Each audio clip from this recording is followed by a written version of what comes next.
Hello, everyone, and welcome to another episode of Wrong to Strong Chicago. My name is Omar Calvillo, and tonight I have my guest here. His name's Damian Cash. I met this brother, I think it had to be maybe like 2 years ago. It was, I think the first time I talked to you was through a Bible study that JC was leading. Yeah, we were on like a big Zoom. Yeah, everyone. There was like a few guys out there, and I think that was the first time. And then I think the time I met you in person was when JC was out here. That was like a year ago. Took him around to all the places he was trying to minister to and create some. So thanks for being out here, brother. No problem. It's a pleasure. Yeah. Hey, brother, you want to tell us a little bit about yourself? A lot of people know me as Damian Cash. My close circle just calls me Cash, or if you're really like personal to me, it's Ryan. But I started off in music. I've had turntables in my room since 1987. So my story has been a musical one. It's always been connected to music. And it's kind of always been that way. Right now, I'm actually doing a lot of things in the musical landscape of my life. It started off, my uncle was a party promoter back in the late 80s, and he did all the Holiday Inn parties, the Highlanders, the Wozniaks. So my life was about dancing at first, and I started a dance group in grammar school called House Patrol, and I had friends in that dance group from all different neighborhoods, all different boundaries. We were crossing gang turf every day for practice. It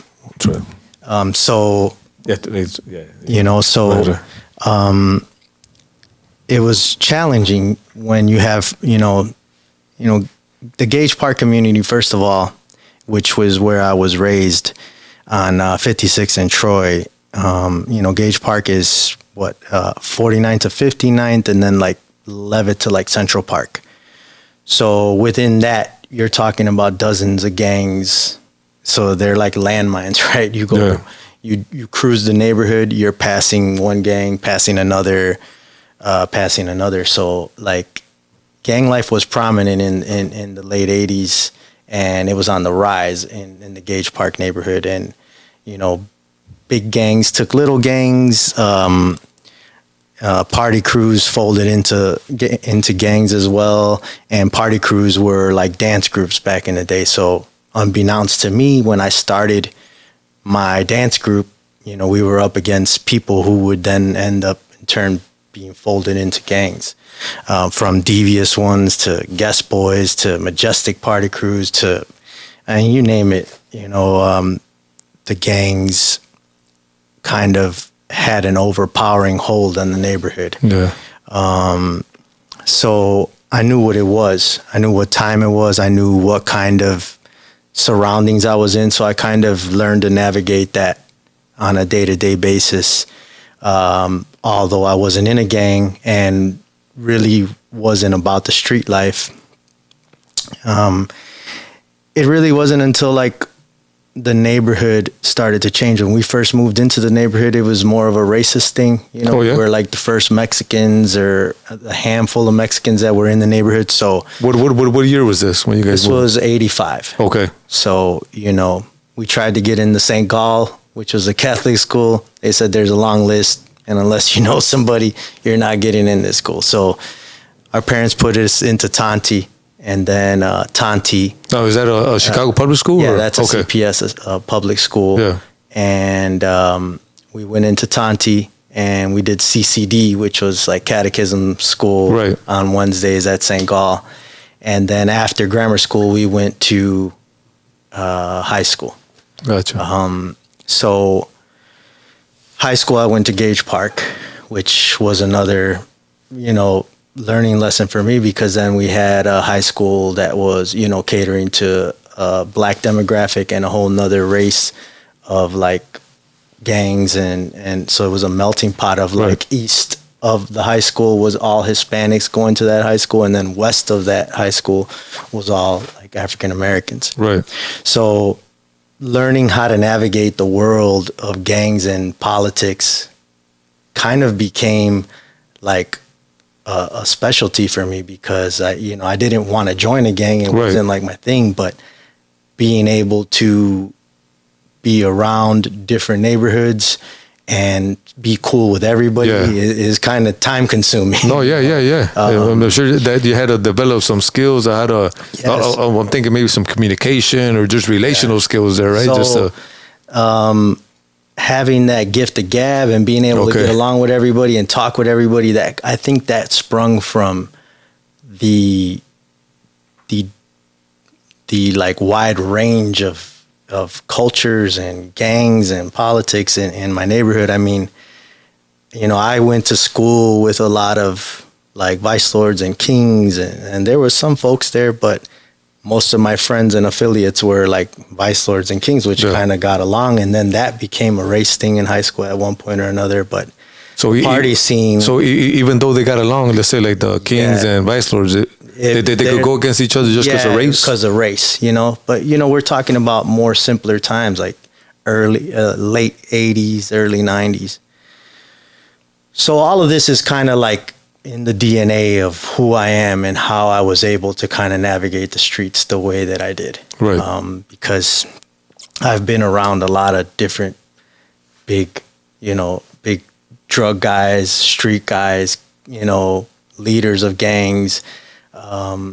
And I've been able to be okay on both sides of the spectrum. Okay.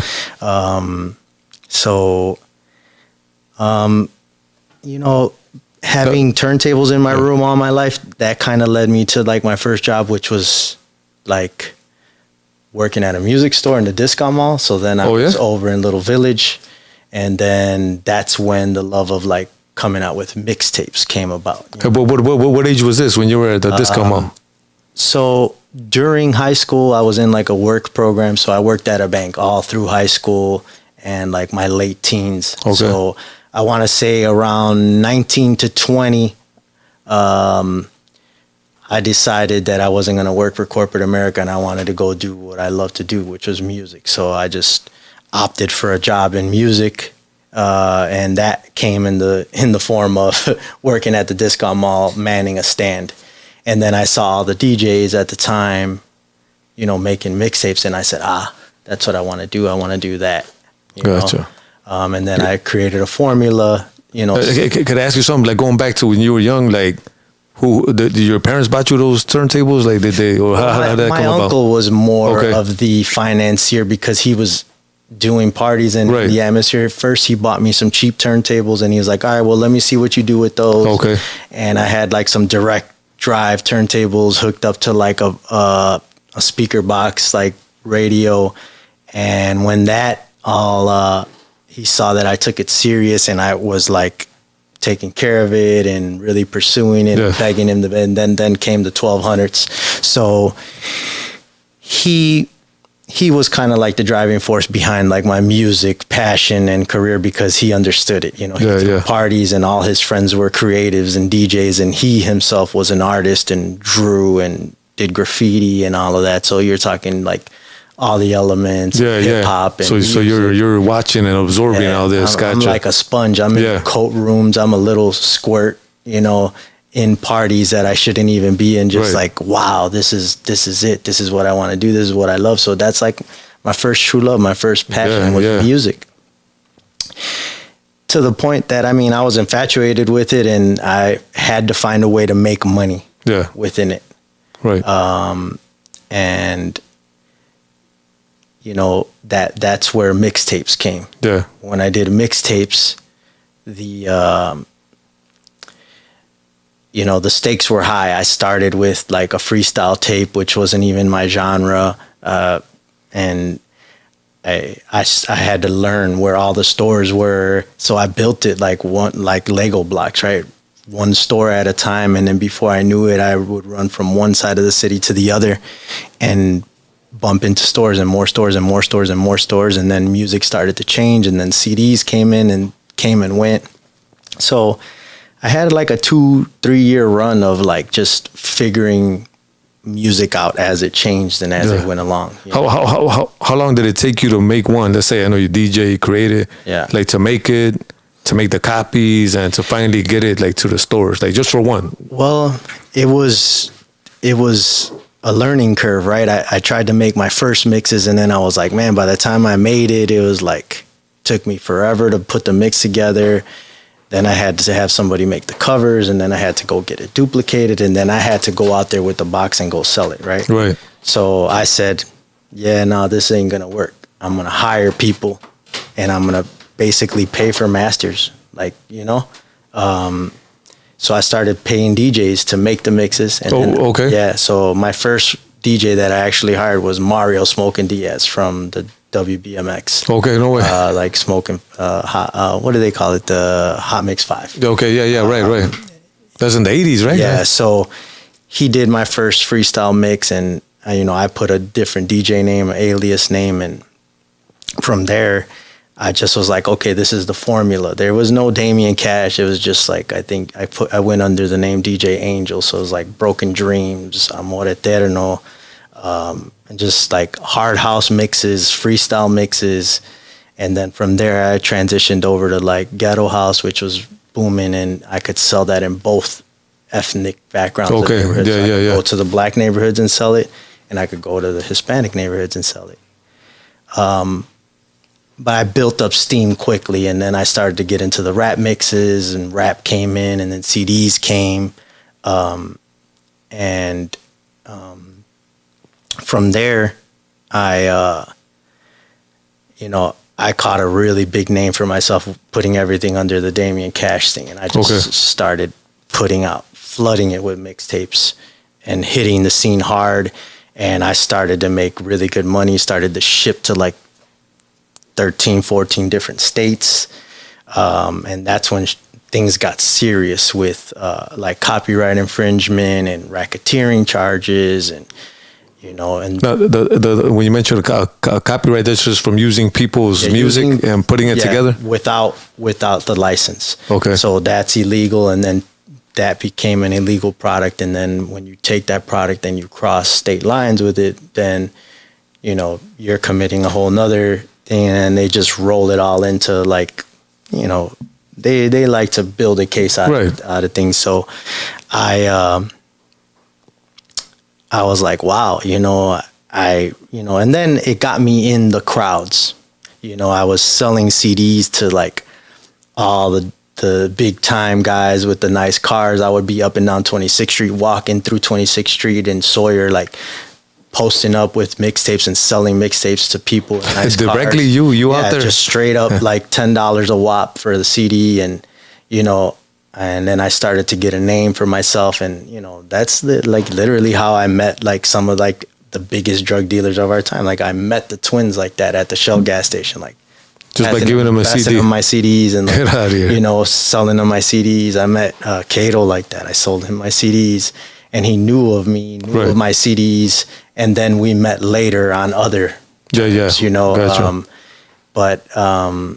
So I've kind of been in the backdrop of like the streets and the music. Could I ask you a question? Like when you were doing that hand to hand, like basically selling directly, like how much would you make on one night? Like you were out there. I mean, I could pull in anywhere from $500 to $1,000 just because my stuff was packaged right. I had the right stuff. I had the right music. So at $10 a whop, I go through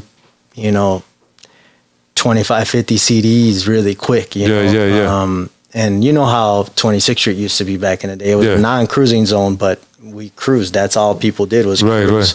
Whether you were on the K-Town side or the other side, people just back to back cars cruising. So with that said, I just learned to like turn my strength, of like music and hustling, and turning that into like a really big thing. And then that got me into rubbing shoulders with like all the people that ended up taking me into like the drug side of the world, which then ended up, costing me some time in prison. You want to put like, yeah, I got you. there you go. If you could pull the horn. So, with that said, I've had a pretty interesting life, from being on the laps of like every major freestyle artist to like knowing every major like DJ, that's ever kind of DJ'd on a big scale in Chicago, to, picking these people up from the airports and, being in the party scene. So like music was kind of like, I want to say, embedded in me and ingrained in me through my uncle and his partners that, threw parties back then. Yeah. So I want to like dial in on how easy it is, right, to make the wrong choices, and not even just like selling drugs, but like just back up to like being in the neighborhood and,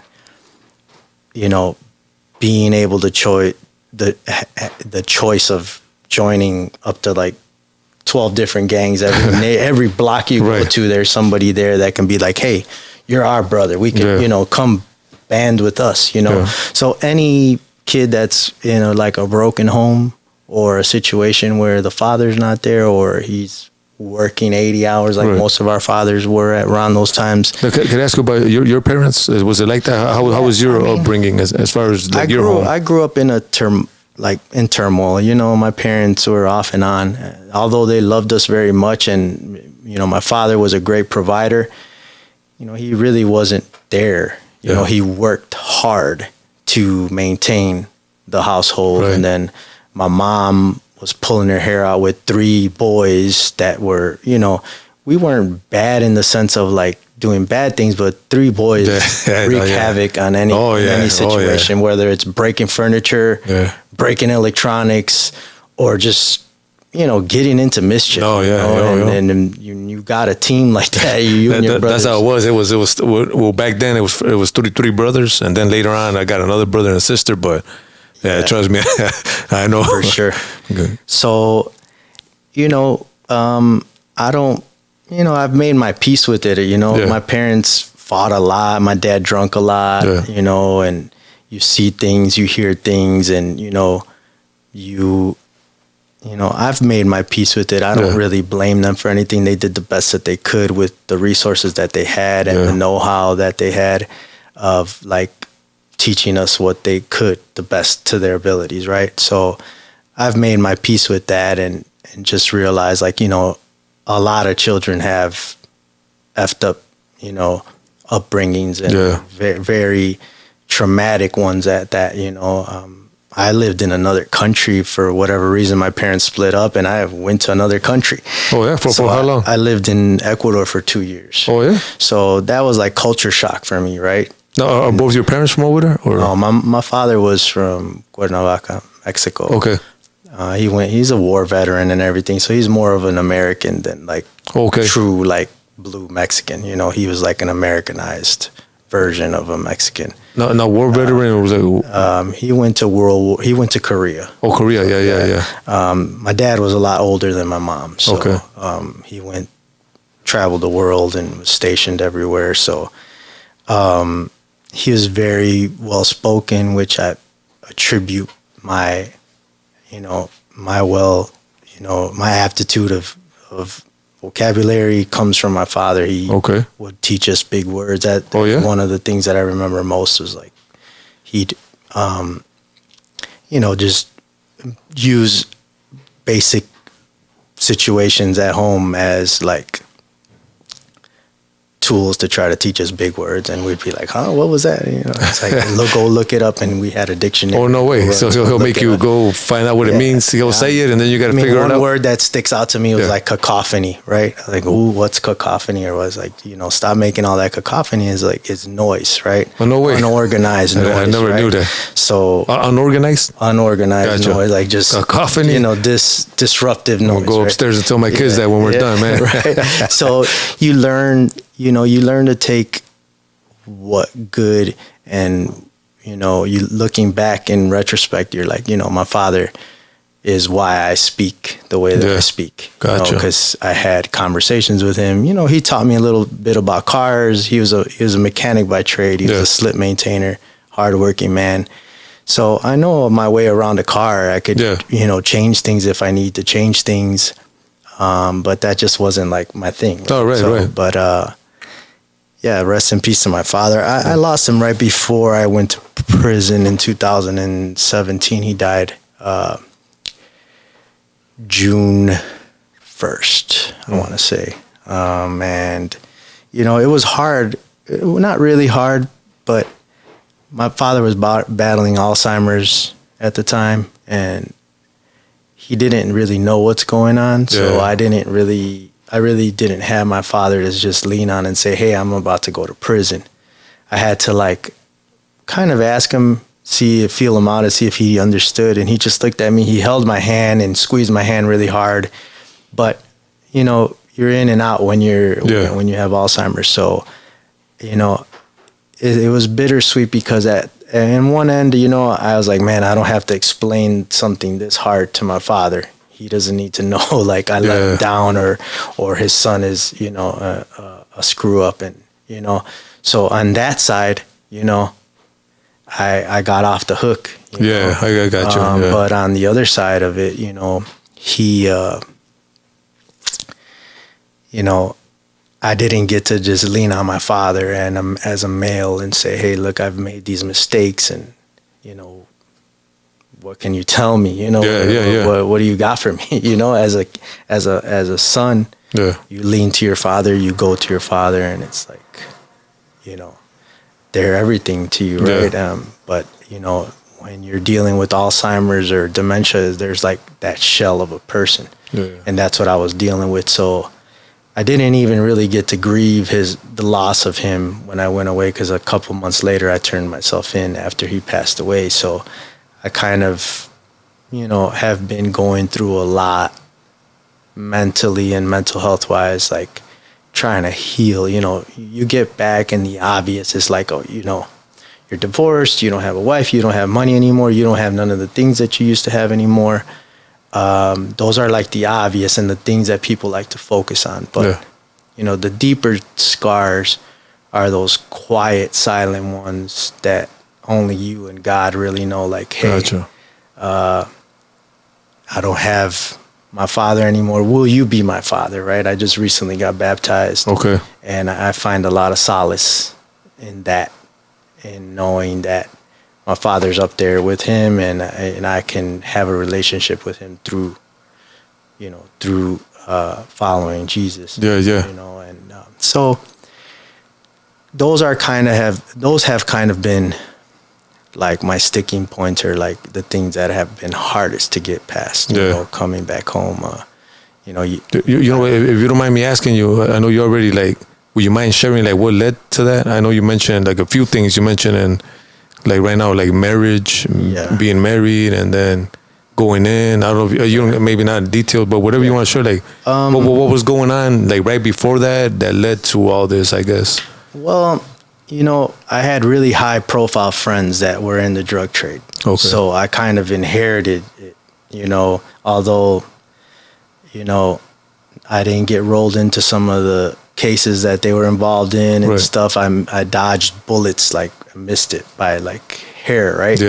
And I had a long run afterwards that kind of made me feel like invincible, or like, oh, I got this figured out. I got the secret. I go in and out, I'll stop, I'll cool off, hit it again, cool off, hit it again, cool off. And for a long time that worked until, somebody tells on you. Then it's like, no matter how hard you try to, maintain that you weren't doing it, they know about you, even if you think they don't. You're in the system, somebody's yapping their gums, telling them, they're up to something, or they do something, or I know somebody they work with. So I wasn't like brand new to them. They had known about me. I was running around with some of the bigger guys, out here selling drugs. So you kind of lie to yourself and you tell yourself, that you got it figured out. You're smarter, and just to be clear, I never was around all these guys because of like who I was streetwise, or how hardcore I was of a gangster, or like how tough I was, or any of that. I was around them because they saw opportunity in me and they saw ideas in me. I've always been creative. I've always been somebody that brought something else other than money or fear or muscle to the table. Yeah, yeah. I brought what they needed, is that thing that sparked them to say, okay, this is what I'm going to invest in, get myself out of the hood or get myself out of this life. Yeah. You know, when I helped one of the bigger guys start a record company, you know, I want to say I gave birth to a lot of people that were like, okay, let's do this. Right, you know, like I say it all the time, one Rudy created another Rudy, you know, and you know the Rudys I'm talking about. I don't really like to name drop or get into people because, you know, it's touchy. You know, people lost their lives. People are in jail for a really long time. So I like to just not really talk about, you know, the dead or people who are long gone until they can come back and talk for themselves. But, you know, I did spark a lot of that street label mentality, and you know, monkey see, monkey do. You do one, and then everybody else thinks they could do it better or bigger, and that's how it went. You know, so I'm well known in the city for steering a lot of ships and helping a lot of people connect the dots with artists and developing artists, breaking artists. I mean, even beyond me helping these labels that were like urban legends that, you know, never happened. Like, aside from that, you know, my own accolades are my own accolades. I was Damien Cash before I helped start any labels for anybody. And then I was Damien Cash after that. I started 2-3 of my own labels. I've got Emmy, Grammy nominations. I've got placements. And you know, I've got several placements on major projects. Nothing like really huge, but they're accomplishments in their own right for me. I've helped, you know, propel the careers of a lot of people. Or when some of these Grammy Award winning producers that are now like big time producers, you know, when nobody knew about them, I was the one paying for flights, going to New York, going to LA, trying to go sell beats with no-name people. And now they're, you know, so I had a pulse on things. I knew that I had an ear for it. I knew that, you know, I had something, you know. So for me, it's like just reconnecting with that old me before, you know, the drug dealing and all of that stuff, and finding my way back to my true self, which is the music and the things that I love to do most. Anything creative, you know, art, music, culture, you know, it all sings to me, right? So just, it's been a journey, you know. Even when I went away, I think the things that I strengthened while I went away was, you know, more vocabulary, more expansion of my mind, and writing. I became an avid writer. How many years did you do? I was supposed to do 84 months. I ended up getting 60. And even then I caught another blessing. So COVID came and I got early release. So I did a lot of my time at home. So I really was gone in prison from like early 2017 through 2020, which is still close to 3 years. But then the rest of it I did at home on an ankle monitor, which was also like weird, right? They tell you you're going home, but when you get home, it's not really home. It's augmented, right? Everybody's on lockdown. Nobody can come see you. It's like I Am Legend, right? You come out and it's like, where's everybody at? You get passes from the halfway house and you're like downtown and you're like, there's nobody here. That was crazy, man. What am I doing now? You know, like, maybe I should have stayed in, you know, but you know, have more social. Right. I was around more people when I was locked up. This is insane. Crazy, so it flipped things in an augmented reality for me. So, you know, I was robbed of a homecoming. I did a late like homecoming party, like a year and a half after I was out already. No, is that after you got off house arrest, or you were still at? Well, I was still on house arrest. I had an ankle monitor at my homecoming, but that's when they opened things back up for you to be able to do parties or anything. So, you know, I had to wait. Like, it's kind of like a delayed reaction, you know, and then people still came out and were like, oh, we're so happy you're home. It's like, I've been home, you know, like, so, so COVID was bittersweet for me. It, you know, a lot of people hated COVID when I got home. I was like, man, COVID's great. It got me home early as a blessing. And then when I started to realize the downsides of COVID, I was like, man, it's affected so many of my friends, so many, you know, my family members. It's, you know, it's got people acting like they not normal. They're not, you know what I'm saying? So for me, it's, you know, it's all been kind of a little bit of a setback. I even got like really anxious to the point where I started pushing the boundaries and the limit of that ankle monitor, and I violated. So I violated in October of 2022. And then they re-released me again, time considered served, in January, because they counted for like that First Step Act and all the programming I was doing. So like, you know, I had signed off on 84 months. The guy who was delivering to me got sentenced the day before me, and he got 60, and he was the only person I really knew on the case. So my lawyer was like, hey, can you give him 60? Blessing right there, because they didn't have to. I already signed off on 84. Oh, okay, yeah. They just were playing with my life in the balances. They're just like, well, the judge was like, I don't really care. If the prosecutor don't care, 60 is fine. We'll give him 60 like the other guy. And that easy, like I caught my first blessing, and I realized, wow, it went from 84 to 60. Well, that's a nice little difference, man. I go in, I get 60, you know, you're only going to do 48 of that, you know? And I'm like, okay, this is manageable. I can do this. And I started, you know, it took me a little time to adjust, but I think one of my better skill sets is probably adaptability. Okay. I'm able to morph into things that I shouldn't even be involved in, be around a gang atmosphere, be around a drug cartel atmosphere, talk to cartel people, talk to big time drug dealers, deal drugs, you know, talk to every type of person that you can encounter when you're selling CDs in different neighborhoods and different ethnic backgrounds. So, you know, adapting is my thing. It took me a little while for prison, but once I adapted, it was like, all right, disconnect, stay, go, run the course, feed your mind, work out, get to it.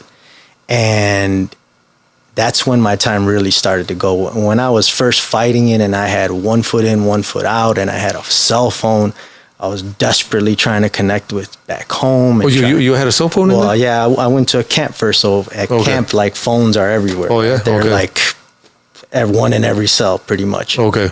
And I started to rely on that heavily. And, you know, my first year flew by in a screen of a phone, and trying not to get caught, like being in, you know, FaceTimes and trying to like still be a part of everyone back home, and you know. So it wasn't really like I got you. Yeah. So, and then I got caught with one phone, then I got caught with another phone, and then things got hard. And this is where I want to say, you know, I really encountered, you know, Christ or the Holy Spirit. They threw me down to the medium because a camp is always connected to, I was at Oxford camp. They threw me down. There's a federal? Yeah. Okay, federal. So I went down to Oxford, which was a medium. So I'm camp level. I'm not even supposed to be around low people. Right. So they put me in the corner of the SHU, segregated housing unit. The hole, whatever you want to call it. Right. So, you know, it felt like solitary for me. And then they didn't know what to do with me. They were like dragging out my DHO hearing. So I was down there for almost 3 months. It was like 78 days. Or Is that like by yourself in one cell? Yeah. Well, I was in a cell by myself, and then whenever someone in the camp would get in trouble, they'd shoot them down there for a few days, or then they'd move them or separate them, or for some reason everyone else was getting shipped out before me and I wasn't. So it was a really long, drawn out time for me down there by myself to really like, I don't want to do this anymore. Yeah. So I started to contemplate suicide at that time and saying, I don't want to do this. This is like, jail got really hard for me when it went from camp to solitary. Yeah. Those are two different ends of the spectrum and the pendulum, right? Like, you know what? I told my wife, because I did 3 years, but it was state. And the first 2.5, I did like smoothly because I was around other people. And I tell her, it was like always interacting. And then I got caught getting a tattoo when they threw me like in seg. And I was there for a month. And that's when it finally hit me that I was locked up, man. Like before, like, man, you're playing handball, basketball, lifting weights, talking, just be BSing around. And when you got a little regimen, time starts to fly. You don't realize where you're at or what's going on. And then all of a sudden, like, you have that, or like for me, I had that phone, for instance. I'm on Facebook, I'm keeping up with everybody. I'm on, Instagram, I'm checking everybody out. But then you start to like see people's lives go on. Yeah. And then it gets really hard. Gotcha. And then you're like, why do I even have this phone? I'm just hurting myself because people are moving on with life and living life, going out, enjoying themselves. Like, you're in jail. Yeah. So then those things get a little bit hard to swallow. And then when you start to get into desperation mode and you're like, man, what's going on? Like, I don't like this feeling that I'm feeling. I'm feeling like I'm being forgotten or, what's going on. And you lose sight of what's going on and you lose track that you're on a phone in federal prison and the guards creep up on you. Yeah. And it's right when you're having that moment of contemplation in your mind about even being on the phone or why you're on the phone and doing this to yourself. And it's just like you're doing your own mind harm by doing that, trying to hold on. As humans, we are meant to be in a relationship. We're not meant to be isolated. We're not meant to be in cages. So your human nature kicks in and you long for relation and rapport or back and forth or, some sort of, camaraderie with whoever, and when you get in trouble with that stuff and it's all contraband and then it's all over with, now your time really starts. My time started. I'm in solitary. They put me way up in a corner because I'm not supposed to be in any proximity to any medium inmates because it could be potential hazard for them or, so they forget my lunch. They forget my meal. No way. I'm like way in the corner. I got to yell for people to remember, I'm way down here. And I start, like, my mind really starts to like take its toll. And it's like, man, this life is not worth living. Yeah. And, I really started to like tear the sheets, make the braid, make the noose, figure out where I'm going to hang myself from. And it was like a week process that I started to make this like braid. It's like you tear the sheets and you make a braid so that it can hold you up and it won't rip or you don't fail at it, right? And I was getting ready. It was dark. The lights had just went out. And I laid down. I got up at like 1 and I was like, it's time to check out. This ain't for me anymore. I don't see the light at the end of the tunnel here anymore. And I remember putting the noose over my neck, looking up at exactly where I was going to hang it. I started to try to throw it that way and get it over this conduit that was holding to the light structure. and one of those throws, it missed, and the string or the braid I had made fell towards the ground, and I looked in the direct sight, and there was like a glow from like a bar or a window that was like kind of light coming in. You know, it was real movie-ish. Yeah, I got you. Right? Yeah. And there's a Bible on the bar. Now, I don't know if you know this, but no guard is supposed to push religion. Okay. Or suggest religion to you. They could lose their job over it. You're supposed to be free to choose whatever religion you want to choose. Right. So I grabbed the book and I was like, wow, that's weird. Who put this here? I didn't ask for this book. The book cart comes around when you're in the shoe once a week, and you pick your books, and that's it. So I grabbed the book and I just started reading, and I was in Psalms, and I just started reading Psalms, and then Psalms went into something else, and and I just stayed in the book. And the next few days I just kept asking the guards, did you put this here? Did you put this here? Did you put this here? Did you put this? He's like, no, I don't, what? I didn't put your Bible there. So I knew it was him, He came to interject, and wow. I came to the conclusion really quick that he doesn't show up. We just tune our ear to hear him, right? By human nature, again, we usually are more astute to hearing him when we're having problems and we're going through trials and tribulations, or we're conflicted. Yeah. But he's always there. He's always guiding us. He's always telling us what to do, what not to do, how to do. There's always signs, right? But that wasn't just like, oh, you saved my life, I was gonna, kill myself. Yeah. I was overwhelmed with joy when I looked back at my life and realized how many times he had been there to intercede, interject, save me from this, save me from that, don't go this way, don't go that way. It was like a moment of clarity for me that I realized that he really had his hand in my life, all my life. Yeah. And that drew me closer to him. And I'm working on my relationship with him as we speak. I'm not perfect. I make mistakes, big mistakes, little mistakes still to this day. And I just know that he's a father full of grace, right? Yeah. He's forever forgiving us for everything we do, how we do things in life. And I'm just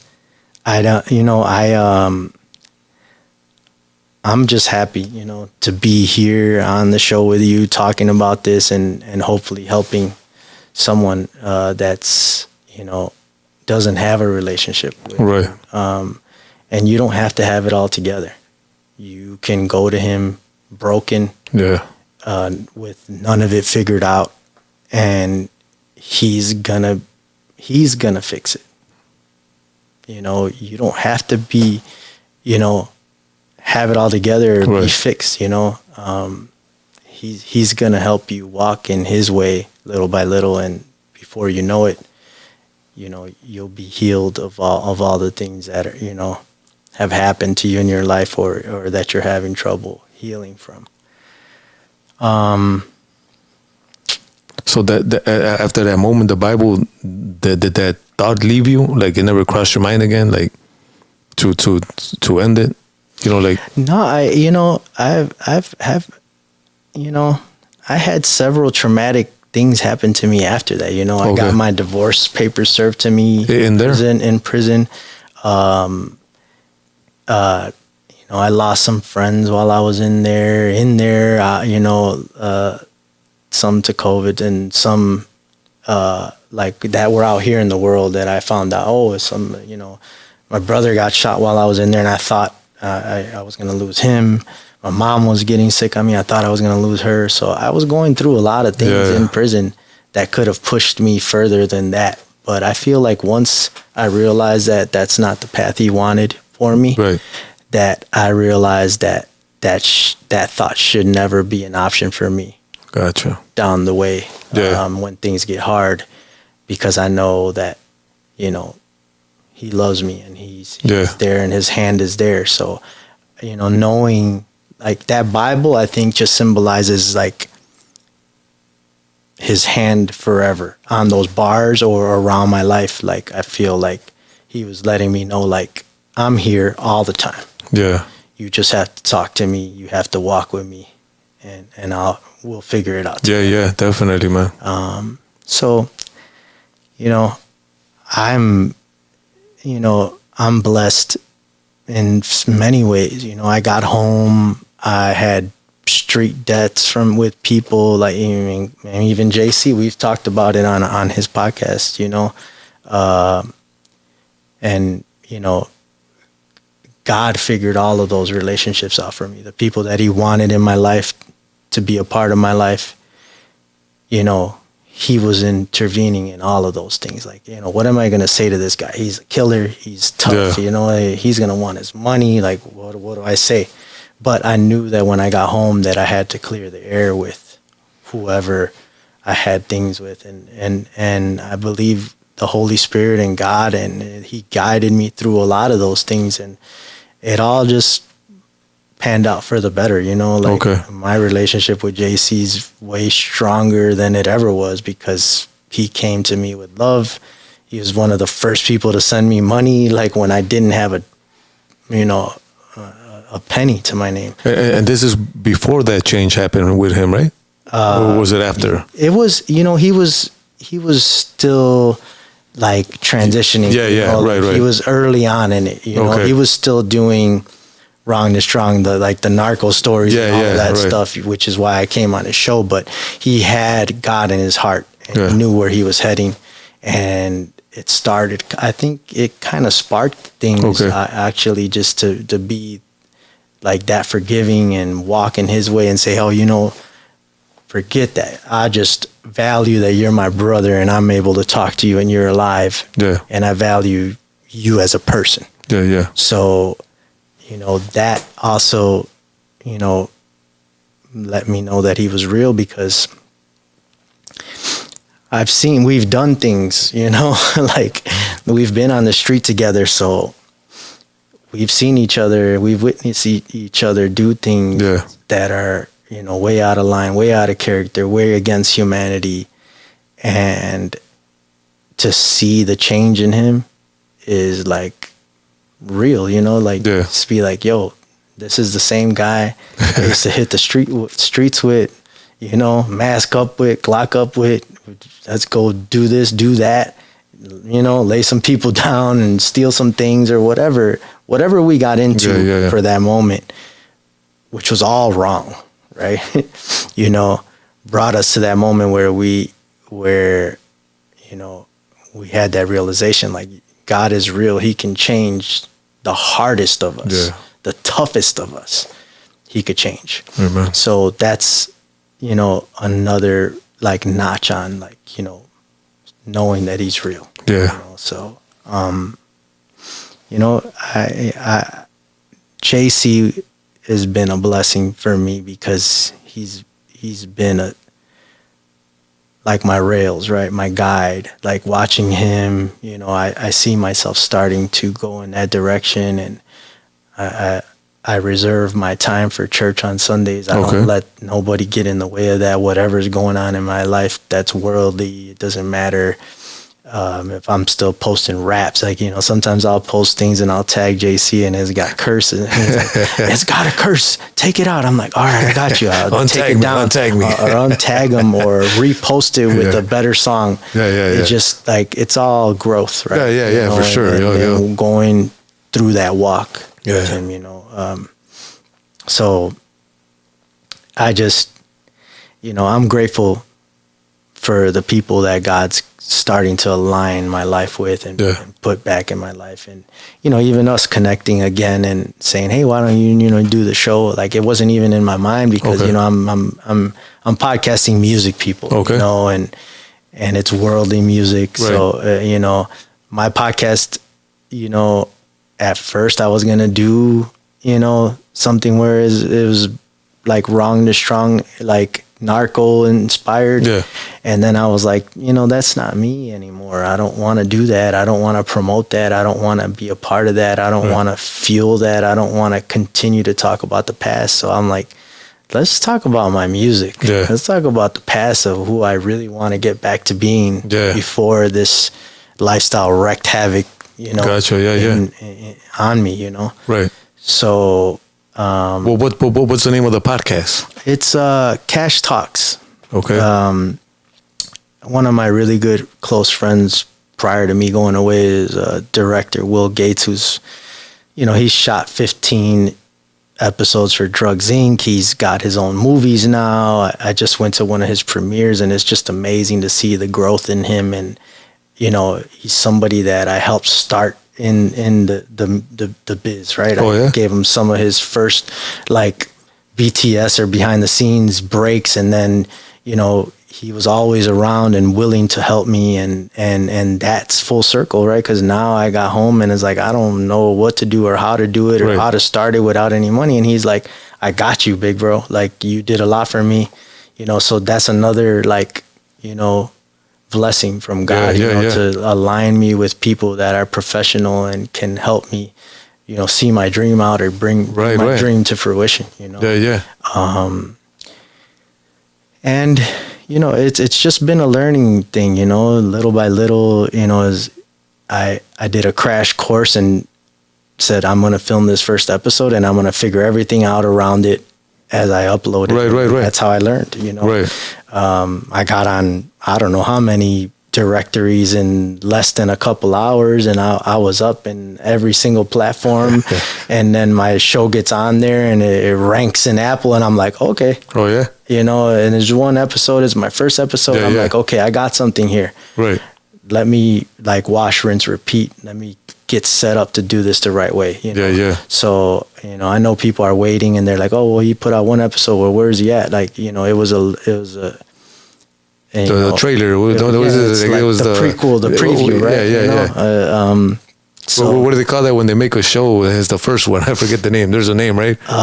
When they do like the pilot. There you go, pilot. Right. You know, and that was also a blessing too. Is the first person that ever was on one of my mixtapes right before I stopped making mixtapes was Cold Hard. From Crucial Conflict. So he was it Hey? He was like, a song. Hey, they had a couple of them. Hey, what was the other one? Rodeo. Rodeo. Yo.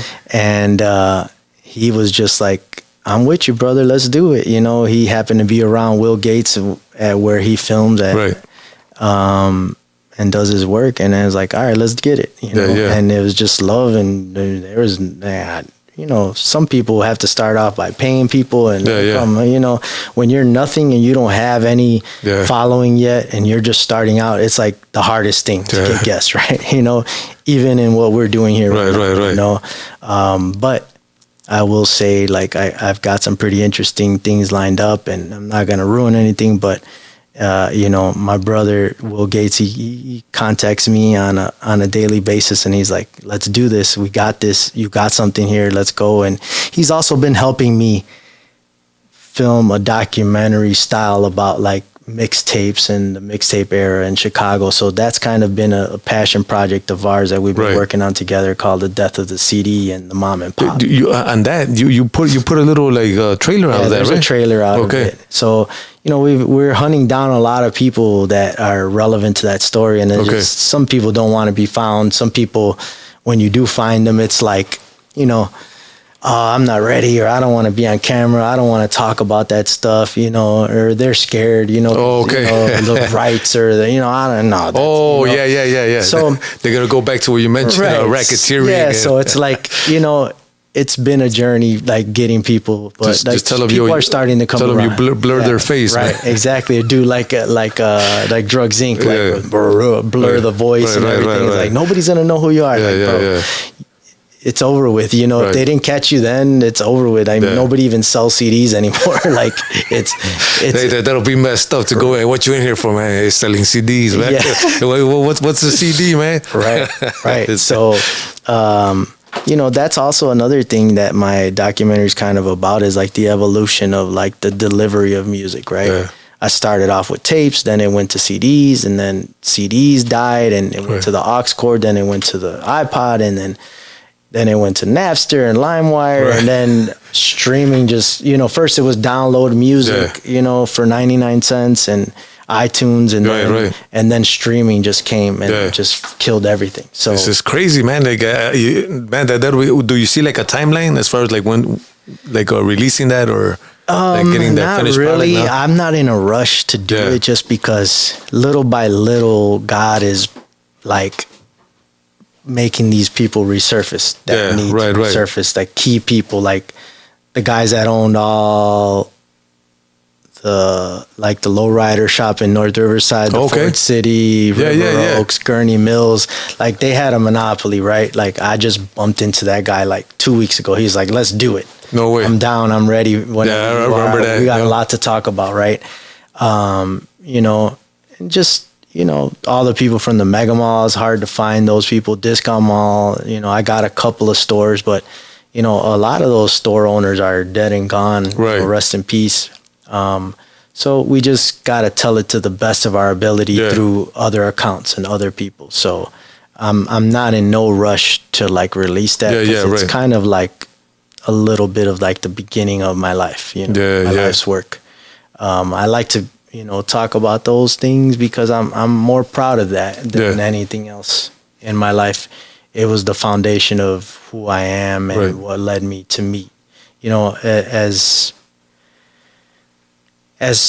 crazy as my life has been, you know, you look at these like narco stories and Netflix specials and all of that, and it's like, you know, it doesn't surprise me when I see those shows or like alarm me. Is like, yo, I lived that life, right? But the thing that I take away the most out of it is like some of the people like JC. Who would have ever thought he's like the biggest follower to Christ and kind of like my foundational piece to like keeping me grounded in that and keeping me straight. You know, who would have thought that would have came from that life, let alone him? Like, you know, I mean, everybody knows who I rolled around with, you know, and that guy was big, bad, tough. Everybody was scared of him. And he was scared of JC because JC was a monster in his own. He was a demon of his own, you know, and he terrorized things. So, you know, who would have ever thought that change in him, you know, would happen, and that I would extract that out of like all of the turmoil and everything that I went through in my life, from selling drugs to seeing the amounts of drugs that I've seen, the amounts of money, the amounts of, you know, people getting killed and, you know, shootouts, and, you know, I've survived a lot of things. And to look back at it, I just look at it like I got some good things out of it. I got some good brothers out of it. And, you know, you're one of those people. I mean, you're ministering in wrong to strong, which is a derivative of JC. Yeah, definitely. You know, so, you know, it can only, you know, be a good thing that came from that. You know, I was telling somebody that, cause I was locked up from 97 to 2000. I got out. So I'll say for 4 years, I was still like in the streets, but then I got saved in 2004, October. And man, my life turned around completely. And to be honest, I was telling JC, I think yesterday, I was texting him like, man, like it's almost like when I reconnected with him, like I told him, man, you reminded me that I was locked up at one point in my life. Yeah. Because my life was totally different, because I'm already serving God. I'm married, got 3 kids, you know, got a home, you know, I got a job, you know, you know, I got a consistent life. And when he got saved and we reconnected, it's like, then he started, you know, hey, we want to do this Round Strong. He's the one that challenged me to start this podcast, you know? Right. He's the one so it was all through him. And it's crazy because I just told him tomorrow I'm going to be going into Stateville, man.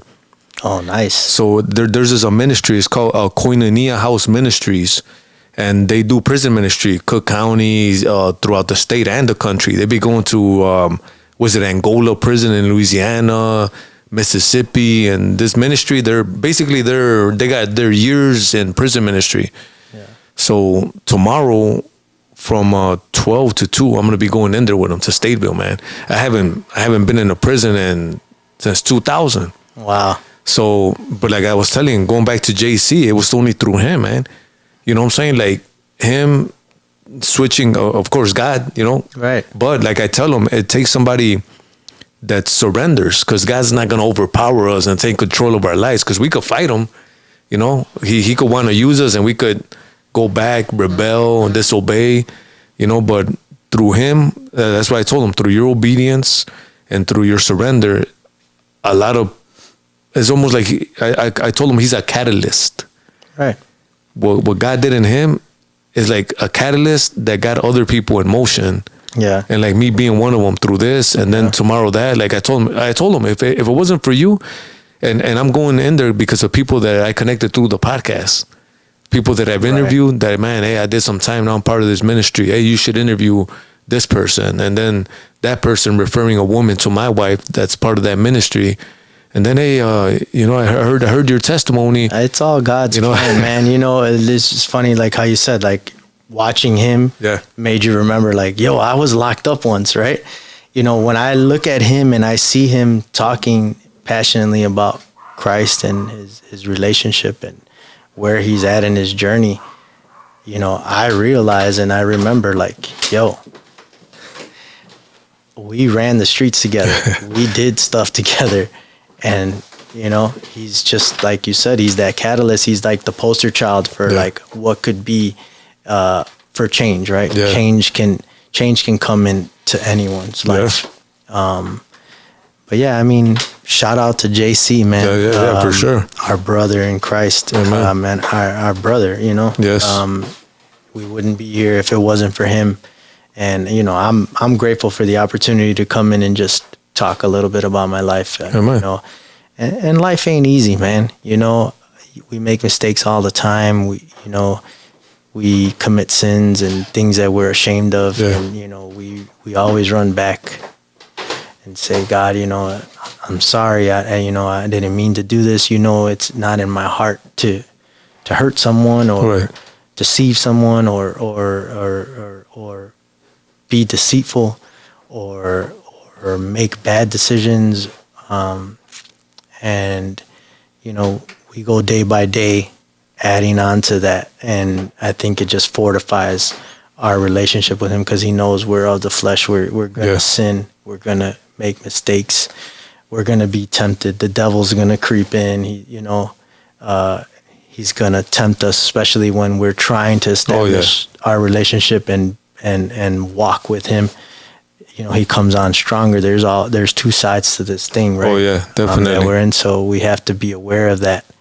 And you know, I'm just glad that coming back home, I met quite a few people that go to church and have kind of helped me root myself in that, you know, and going to church, because, you know, when we're in trouble and we're in prison, like, we're thumping the Bible, we're in it because we need it, you know, we need him. When we get out in the world, you know, life gets in the way, the noise gets in the way, you know, all of life just happens and it takes us in 1,000,001 directions, and we forget, you know, to open that book and stay in that book, stay in that word, and fortify that, water that seed, and continue to grow that relationship. And I've been fortunate to have met a couple of good people in my life that have rooted me and grounded me. And when I've strayed away from, you know, walking in his way, I find myself gravitating to those people, and I find myself being back anchored and rooted back to a church, a home somewhere, to, you know, reestablish that relationship with him out here. Because, you know, out in there is easy. You know, you've got nothing but working out, watching TV, and read the Bible or read books. Yeah. There's not a lot of choices out here. You have a plethora of choices. Oh, yeah.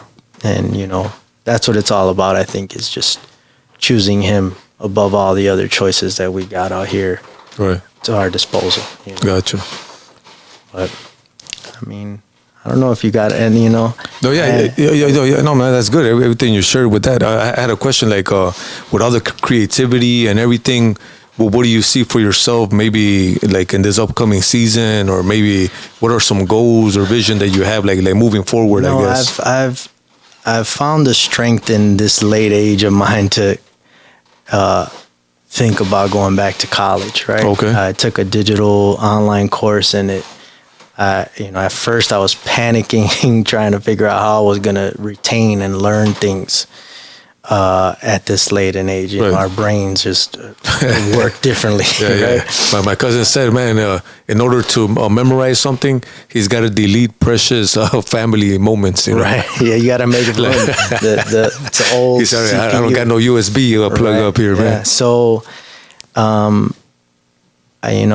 taking a course right now, and that's a 10-month course, and I'm planning to like continue education and further myself. You know, what I'm learning is that I've done a lot of things on pulse and God's gift, right? Like I had my pulse on how to do things without even having the proper schooling or the terminology behind what it is. The method to my madness was I just knew how to make things happen, knew how to make an artist, knew how to develop an artist, knew how to pair artists with producers, seek out good producers, seek out good writers, and make it happen on my level. Here locally, you know, I don't claim to be like a national renowned person, but I learned to do what I do best with what was within reach for me here in Chicago, and I knew everybody. So, just trying to get back to that version of me that could create something out of nothing. Gotcha. But something that's in God's sight, you know, good for humankind and humanity, as opposed to damaging our community and pumping drugs into our community and doing, you know, everything under the sun to like damage things, you know. So I'm just kind of excited to like really put my focus and effort into school and, still trying to fulfill my dream of music somehow, but probably just in a different capacity. I'm blessed. I'm fortunate, and day by day, God just keeps opening more doors, because I've been in a struggle with myself lately on what it is I want to do. And I feel like the more I lean on Him, the more He opens doors for me and shows me, this is what I want you to do. Go through this door, go through that door, go through that door. And just being able to tune my ear to hear the slightest of whispers of Him is kind of where I'm at with it. And, it's been a ride, man. It's been a crazy ride. And I'm only here by His grace and His hand, clearly, for going through all of what I've gone through and all of what I've seen, you know, legal and illegal in my life. You know, my upbringing was not hard. Was not easy. It was very hard. You know, I've gone through everything. You know, I've got it. I've got my handful of issues, right, from, you know, molestation to, you know, I'm transparent with mine. You know, I've fell to the hands of those things, and you know, a broken home, even though it was together. You know, my parents divorced 4 times, remarried 5 times total. So there was that push and pull of like, what's normal in a relationship is what are you gonna accept in your life as good, you know. So I'm still trying to redefine those things and realize, like, everyone that says they're good for you or trying to do good for you isn't good for you. You know, sometimes, you know, people come in and say that they're, you know, for you or for the betterment of you, and in reality, they're selfish and, Yeah. doing everything but helping you get to a better space in life. Right. So that all comes through acceptance of what we've grown up seeing Yeah. and witnessing. And that's where I'm at. I'm redefining those parameters as to what I will accept and what I won't accept Right. in life, and God's good, man. He's opening my eyes to a lot of things and helping me sort out a Right. lot of things. I have a lot of, I go to psychology, Right. 3, 4, or 5 times a month if I need to, Right. to just sort it out professionally. But, re-entry is something that I'm really trying to focus on as far as like how to give back. Right. Trying to wrap my mind around fixing my re-entry so that I could create a syllabus around like how to properly usher your family back in. And that starts, I think, way before someone even gets out. Right. You could do a lot of things to help a family member and support a family member. You could add them to your credit cards, help them get their credit in order, fix their credit. You can do a lot of those things way before they come home. That's not something that you want to wait for them to get here and get desperate and waiting on your credit to be fixed so that you can get a car, you can get an apartment and all of those things. Like, sometimes it's that simple. Yo, my credit's shot. I can't fix it. I can't get a place. I'm going to just go back to doing what I know how to do, because they hit that roadblock, they hit that resistance. And so I think it's really, re-entry is more about schooling and teaching the people that are going to be the support system than the actual inmate. Okay, so you're talking about the family that they're coming home to. Yeah. So, like, because in there they do have some programs, like for the inmate, but Yeah, but we're damaged. yeah, We're coming back damaged. That's inevitable. right, So we need open arms. We need empathy. We need compassion. We need someone to hold our hands, to put our head on their shoulder to lean on when things get hard, and know how to, somebody that has all the tools to support you properly right, when you get back home. I think it lies more in the support group and the people around you that you build around you. And I Right. think that there's something in the way we build that, right? Like we could create a process that helps us build a super team, right? Of like pastors, community leaders, friends, family, a church, a plethora of components that can be of support in many different angles for someone going through reentry. Unfortunately, like for me, it's been hard. I got a rough relationship with my mom, but I've had to face that in a mirror fashion, and I think only God does that best. Say, we're going to fix this, so you're going to have to live here, and you're going to have to go through this and repair this, because this is what I want for you to do, is repair this, and some people just don't got nothing to come back to. Some people have parole officers their biggest support. And we all know not all those are the best. They're just, some of them are checking boxes or just, punching a clock. So, I think that there's something there on me figuring out like the component of giving back. I think that's something that I want to look into and help develop. And that, we might be teammates on that. I know I've talked to JC about it. And he's talked about his house, the wrong, the strong house and all of that. About, and there could be programs that we tie in, and we don't all got to be doing the same thing. We can all attack different things within the same problem. For sure. So I'm excited about the future, because I feel like the best is yet to come for all of us, right? Like, I do believe that, man, for real. God has an amazing plan designed. We all don't know what it is yet, but I know that it's beyond amazing, whatever he has for us. Yeah. One thing I could tell you, man, just if you know it's of God, say yes, man. That's the season that I've been in. It's just saying yes to the things of God, especially things that I'm uncomfortable with. But man, God's been moving, man. It's incredible. Like the pieces He's putting to like a puzzle. Right. You know, He's been putting this piece and that piece, and I don't have the whole picture yet.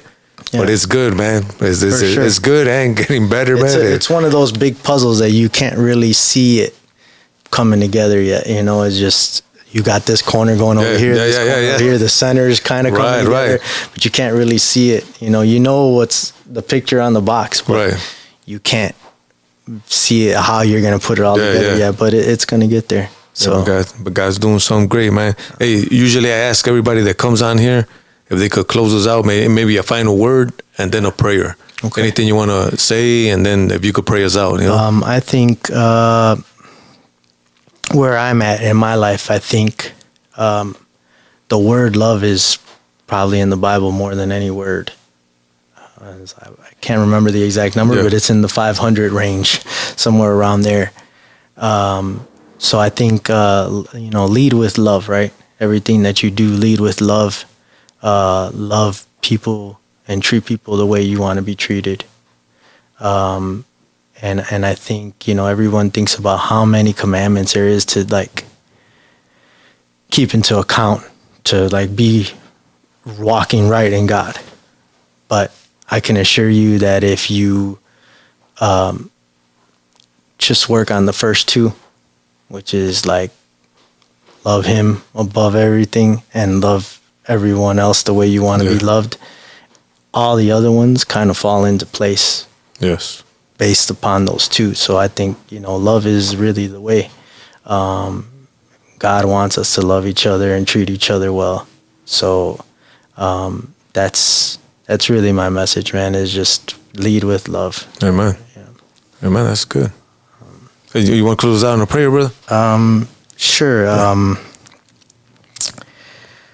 Father, I thank you for this opportunity to be here with my brother Omar on this Wrong to Strong podcast by way of JC, your son, your catalyst, to the glue to all of this, right? And I just ask for your hand in everything that we're doing, and to be the speakers of that amplify your word and your love for all of us, and that we are able to do this in